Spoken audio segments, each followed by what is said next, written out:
पखाळ पसरा पखाळ हेउची सबु ओडियांकर भारी प्रिय आउ ओडियांकर परिचय। ओडिशा रे रुहंतु, ओडिशा बाहरे रुहंतु किंबा देश बाहरे रुहंतु, जोठी रुहंतु ना कहीं पखाळ पई समस्ते भारी गर्व करंती।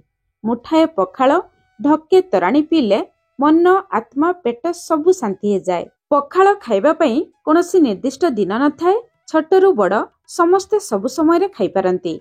आजिर पखाळ सहित मु नेइची पोस्त दिया आलू भजा, स्पेशल आलू भजा, ता सहित आलू बैगण दिया साग भजा, खास मसला दिया गोटा पटल मसला भजा, बेसन दिया भेंडी आलू मसला भजा, ता सहित बड़ी दिया बैगण टमाटो पड़ा चकटा पखाळ सहित भारी जमी जाए। कंचा लंका पियाज दिया बड़ी छेचा बा बड़ी चूरा, ता सहित मु नेइची मसला दिया बैगण चेका भजा, कलरा चिप्स, ता सहित गोटे खास जिनस सिझा आलू दे आंबुल पाग। एई जिनस को जमा भी बाद देबे नाही। ता छडा कंचा लंका पियाज काकुड़ी आंब। वीडियो भल लागिले वीडियो को गोटे लाइक करंतु, निश्चय गोटे शेयर करंतु। चैनल ले नुआ थिले तळे थिबा ब्लैक कलर सब्सक्राइब बटन रे प्रेस करी चैनल को सब्सक्राइब करंतु। बेल आइकन रो ऑल ऑप्शन रे प्रेस करंतु। फेसबुक पेज को भी फॉलो करंतु। जय जगन्नाथ। मो सस्मिता आपण समस्तन को स्वागत करूची सस्मिता स्टार किचन को। चलंतु प्रथमे पखाळ बनेबा। पखाळ बनेबारे किछिटा टिप्स आ ट्रिक्स रहिची। प्रथमे पानी को भलो भाबरे फुटे नेबे। पानी फुटी जिबा परे चाउल को धोई के आपण माने देबे। चाउल दे सरबा परे लो मीडियम फ्लेम रे आपण माने भात बनेबे। पखाळ बनेबा पई भात को आपण माने टिके नरम बनेबे। भात नरम रहिले पखाळ खाइबा पई भल लागिबो। नरम रहिबो किंतु गोटा गोटा रहिबो, पूरा घांटीबे नाही। भात रे थिबा पेज को बाहर कर नबा, अल्प पेज रखिबा। भात रे अल्प पेज रखिले पखाळ खाइबा पई भल लागे। जदि शीत दिने पखाळ बनेबे, भात गाली सारिबा परे अल्प लूण दे देबे। देखिबे पखाळ बहुत जल्दी पाग हो जाए। जदि खरा दिन बनौथिबे लूण देबा दरकार नाही। एबे आमे पानी दे देबा, भात को ठंडा हबा पई छाडिबा। आज आमे सज दही छुंक पखाळ बनेबा। परे ए पखाळ रे छुंक देबा, किछि स्पेशल मसला भी देबा। एबे आमे कढ़ई को भलो भाबरे गरम करिबा। सुखिला कढ़ई रे प्रथमे किछि बिरी बड़ी भाजी नबा। बिरी बड़ी भाजिबा समय बहुत तेल दरकार पड़ी थाए। प्रथमे एमिति सुखिला लाल कलर हेला पर्यंत भाजी नबा। तापरे अल्प तेल देई आमे बड़ी को भाजी नबा। एई प्रोसेस रे आपण माने बड़ी को भाजिबे। देखिबे अल्प तेल रे आपण माने बड़ी भाजी नै परिबे, नहले बड़ी भाजिबा समय बहुत तेल दरकार पड़िबो। एबे ए बड़ी को आमे साइड रे रखिबा। चलंतु पोस्त दिया आलू भजा बनेबा। सेई कढ़ई रे 2 बड़ चामच सरिष तेल दबा। तेल गरम हो जिबा परे आधा चामच जीरा, आधा चामच पंच फुटण दबा। जीरा फुटण मिसई की देबे। आलू भजा रे बहुत बढ़िया बासना आसीबो। जीरा फुटी जिबा परे गोटे सुखिला लंका, गोटे कंचा लंका दबा। गोटे मीडियम साइज रो पियाज दबा। पियाज को टिके लंबा पतला आकार रे काटी नेबे। पियाज को बेसी लाल कलर करिवे नाही, हल्का भाजिबा। पियाज हल्का भाजिले आलू भजा रे खाइबा पई भल लागिबो। एबे आमे 2टी मीडियम साइज रो आलू को पतला लंबा आकार रे काटिकी दबा। आलू भजा रे आलू को एमिति लंबा आकार रे काटिबे, देखिबा पई सुंदर लागिबो। स्वाद अनुसार लूण दबा। आधा छोट चामच हळदी गुंड दबा। लूण हळदी को आलू सहित भलो भाबरे गळे नबा। एबे आमे गैस रो फ्लेम लो मीडियम रखी 2 मिनिट पर्यंत कवर करिबा, जहा द्वारा आलू हमर हल्का सिझि जिवो। 2 मिनिट परे टिके आमे अलट पलट कर नबा। आलू देखंतु भलो भाबरे सिझि नाही। एबे आउ 2 मिनिट लो मीडियम फ्लेम रे कवर करिबा। टोटल 4 मिनिट मु लो मीडियम फ्लेम रे कवर करथिली। एबे देखंतु आलू भलो भाबरे सिझि जाईची। जेहेतु आलू को मु पतला आकार रे काटी नेथिली, आपण केते मोटा काटी चंती सेही हिसाब रे समय टिके एपट सेपट लागिबो। आलू सिझि जिबा परे गोटे बड़ चामच पोस्त दबा। आलू भजा शेष रे पोस्त देले आलू भजा रे बहुत बढ़िया टेस्ट आसे। भलो कलर पई अल्प काश्मीरी लंका गुंड दे दबा। पोस्त दे सरिबा परे आउ गोटे मिनिट आलू सहित भलो भाबरे भाजी नबा। एबे हम रेडी ही गला पोस्त दिया आलू भजा। देखंतु आलू भजार कलर आउ टेक्सचर केते सुंदर देखा जाउची। एबे चलंतु बनेबा आलू बैगण दिया साग भजा। कढ़ई को भलो भाबरे गरम करी गोटे चामच तेल दबा। तेल गरम ही जिबा परे आधा चामच जीरा, गोटे सुखिला लंका दबा। जीरा सुखिला लंका तेल रे टिके फुटी जिबा परे आमे गोटे छोट साइज रो पियाज दबा। साग को देखि आपण माने पियाज देबे। पियाज को तेल सहित हल्का भाजिबा, बेसी लाल कलर करिवे नाही। पियाज हल्का भाजी जिबा परे 2-3टी रसुण, गोटे कंचा लंका को छेचिकी दे दबा। साग भजा रे रसुण कंचा लंका छेचिकी देबे। साग रे बहुत बढ़िया बासना, बहुत बढ़िया टेस्ट भी आसीबो। किंतु रसुण को बेसी पड़िबे नाही, रसुण रो बासना चली जिवो। एबे से गोटे छोट साइज आलू गोटे छोट साइज बैगण दबा। आलू बैगण को पूरा पतला छोट आकार काटी नेबे जहाद्वारा शाग भजार बहुत जल्दी सीझीजिव। एबे शाग आलू बैगण को देखि स्वाद अनुसार लुण दबा। अधा चामच रु भी कम हलदी गुंड दबा। लुण हलदी को आलू बैगण सहित भल भाव गलई नबा। एबे गैस रो फ्लेम लो मीडियम रखी 2 मिनिट पर्यंत कभर करबा जहाद्वारा आलू बैगण हमर हल्का सीझीजिव। 2 मिनिट परे एठी हमें टिके गलई नबा। देखंतु आलू बैगण रे आउ जमा भी पानी नाही। एई स्टेज रे हमें साग दबा। आजिर साग भजा पई मु गोटे छोट बिडा पालंग साग नीची। साग को टिके बड़ आकार काटी भल भाव धोई नीची। जेहेतु पालंग साग तरकारी रे बहुत जल्दी घांटी जाए ता सहित अल्प बंधाकोबी पत्र नहीं। बंधाकोबी पत्र को टिके छोट आकार काटिबे सिझिबा पई टिके अधिक समय लागिबो। आपण पालंग साग बदल रे लेउटिया साग भी नहीं परिबे। सेम प्रोसेस रे लेउटिया साग भी आपण माने भाजी नहीं परिबे। साग दे सरिबा परे जमा कभर करबा नाही। सागर कलर खराब हे जिवो। सागरु बेसी पानी बाहरिबो। साग बेसी सिझी जिवो। जेहेतु आमे पालंग साग नीचे पालंग सागरु बहुत पानी बाहरिबो।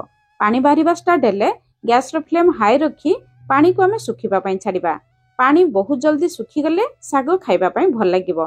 साग बेसी घांटी गले खाइबा पई भल लागिबो नाही। एबे आलू बैगण हमर भल भाबरे सिझी जाईची। शेषरे आमे भाजी रखिथिबा बडी दे दबा।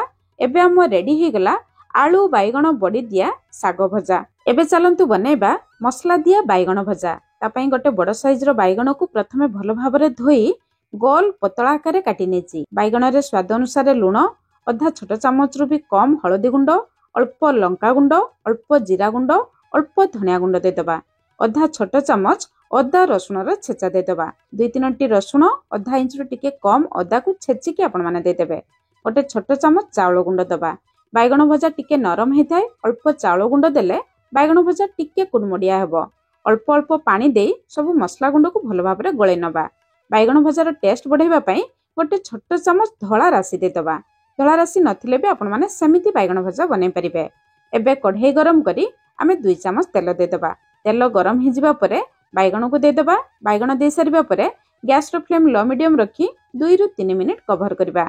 कभर काढ़ी बैगण को टिके आमे अलट पालट करनबा। एबे हमर बैगण पूरा भल भाव रे सिझी गलानी।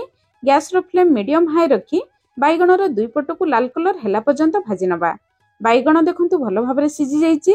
एबे हमर बैगण मसला भजा पूरा रेडी हे जाईची। एबे चलंतु बनेबा बेसन दिया भेंडी आलू मसला भजा। तापई मु 150 ग्राम रो भेंडी गोटे मीडियम साइज रो आलू नीची। भेंडी को प्रथमे गोटा भल भाव रे धोई नेबे तापरे काटिबे।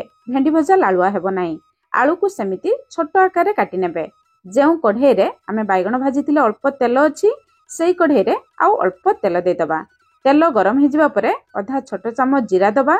जीरा टिके तेल रे फुटी जिबा परे आमे गोटे कंचा लंका गोटे मीडियम साइज रो पियाज दबा। पियाज टिके अधिक देबे। भेंडी भजा रे बहुत बढ़िया टेस्ट आसीबो। पियाज को बेसी पड़िबे नाही हल्का भाजिबे। पियाज हल्का भाजी जिबा परे अधा छोट चामच अदा रसुण रो छेचा दबा। 4-5 टी रसुण अधा इंच रु टिके कम अदा को दे दबा। अदा रसुण रो हल्का कंचा बासना जिबा परे आमे काटी रखिथिबा भेंडी आलू को दे दबा। भेंडी आलू दे सरिबा परे जमा भी लुण देबे नाही। लुण देला मात्रे भेंडी रु पानी बाहरिबो। भेंडी भजा लालुआ हे जिवो। सेमिति मीडियम फ्लेम रे 2 मिनिट पर्यंत भाजी नबा। एबे देखंतु भेंडी रे जमा भी पानी नाही। एबे आमे अधा छोट चामच हलदी गुंड स्वाद अनुसार लुण दबा। लुण देला मात्रे भेंडी रु पानी बाहरिबो। सेई पानी रे भेंडी आलू हमर भल भाव रे सिझी जिवो। एबे आमे गैस रो फ्लेम लो मीडियम रखी 2-3 मिनिट कभर करबा। 2-3 मिनिट परे कभर काढी टिके आमे अलट पालट करनबा। एबे आलू भल भाव रे सिझी नाही। आउ 2 रु 3 मिनिट आमे लो मीडियम फ्लेम रे कभर करबा। टोटल 5-6 मिनिट परे देखिबे आपनकर भेंडी आलू भल भाव रे सिझी जाइथिबो। भेंडी आलू सब भल भाव रे सिझी जाइची। एबे आमे अधा छोट चामच राग लंका गुंड दबा। गोटे कंचा लंका आमे तेल रे देथिले। आपण माने जेतिक राग खाइबे सेही हिसाब रे देखिके लंका गुंड देबे। एबे एई भेंडी आलू सहित आमे गोटे छोट चामच बेसन दबा। बेसन देले भेंडी रो जहा भी टिके लालुआ अंश थिबो सेही लालुआ अंश कमी जिवो। ता छडा बेसन देले भेंडी आलू भजारे बहुत बढ़िया टेस्ट आसीबो। एबे देखंतु भेंडी आलू भजार लुक केते सुंदर देखा जाउची। भेंडी आलू मसला भजा पूरा रेडी हे गला। एबे बनेबा कलरा चिप्स। ता पई एठी मु 150 ग्राम कलरा को प्रथमे भल भाव रे धोई पतला आकार काटी नेची। स्वाद अनुसार लुण दबा। अधा छोट चामच रु टिके कम हलदी गुंड अल्प लंका गुंड अल्प जीरा गुंड अल्प धनिया गुंड दबा। आपण माने कलरा को देखी सबु मसला गुंड देबे अधा छोट चामच अदा रसुण छेचा देदेबा। प्रथमे सबु मसला गुंड को कलरा सहित भल भाव गले नबा। तापरे कलरा चिप्स को कुडमुडिया करिवा पई 1.5 छोट चामच चावल गुंड दबा। आपण माने चावल गुंड बदल रे कॉर्नफ्लोर भी दे परिबे। गोटे छोट चामच बेसन दबा। गोटे छोट चामच धला राशि दबा। धला राशि थिले निश्चय देबे कलरा चिप्स रे बहुत बढ़िया टेस्ट आसीबो। सब जिनिस को भल भाव गले नबा। तापरे अल्प अल्प पानी छिंची आमे मसला को भल भाव गले नबा। ए मिक्सचर को आपण माने पानिया करिवे नाही, एमिति सुखिला रखिबे जहा द्वारा कलरा चिप्स कुडमुडिया हबो। गैस रो फ्लेम मीडियम हाई रखी तेल को भल भाव गरम करिवे। तापरे गोटे गोटे कलरा देबे। कलरा दे सारिबा परे मीडियम हाई फ्लेम रे कलरा को छानिबे जहा द्वारा कलरा चिप्स पूरा कुडमुडिया हबो। जम्मा गैस रो फ्लेम लो रखिबे नाही, नहले कलरा चिप्स कुडमुडिया हबो नाही। एमिति लाल कलर हे जिबा परे आमे बाहर को बाहर करि आनिबा। एबे हम रेडी ही गला कुडमुडिया कलरा चिप्स। एबे चलंतु बनेबा बाइगण टमाटो पोड़ा चकटा। तापाई बाइगण को मझिरे आमे टिके चिरा लगेबा। जदि पक थिबे भल भाबरे चेक करनेबे। अल्प सरिष तेल लगे देबे। सरिष तेल लगे देले बाइगण भल भाबरे सिझि जिवो। टमाटो रे समिति सरिष तेल लगेई गैस रो फ्लेम लो मीडियम रखी बाइगण टमाटो को भल भाबरे पोड़ी नबा। बाइगण टमाटो भल भाबरे सिझि जिबा परे आमे बाहर को बाहर करि आनिबा। एबे सेई गैस रे आमे गैस रो फ्लेम लो रखी 2-3टी सुखिला लंका को पोड़ी नबा। ए सुखिला लंका को परे आमे व्यवहार करिबा। टमाटो बाइगण रु चपा बाहर करनबा। जोथिरे आमे चकटिबा सेई जगह रे प्रथमे अल्प लूण दबा। 2-3टी कंचा रसुण पोड़ीथिबा पोड़ा लंका गोटे कंचा लंका। लंका को रसुण सहित भल भाबरे चकटी नबा। रसुण रो बास्ना बहुत बढ़िया बाहरिबो। एबे सेतिरे अल्प पियाज दे दबा।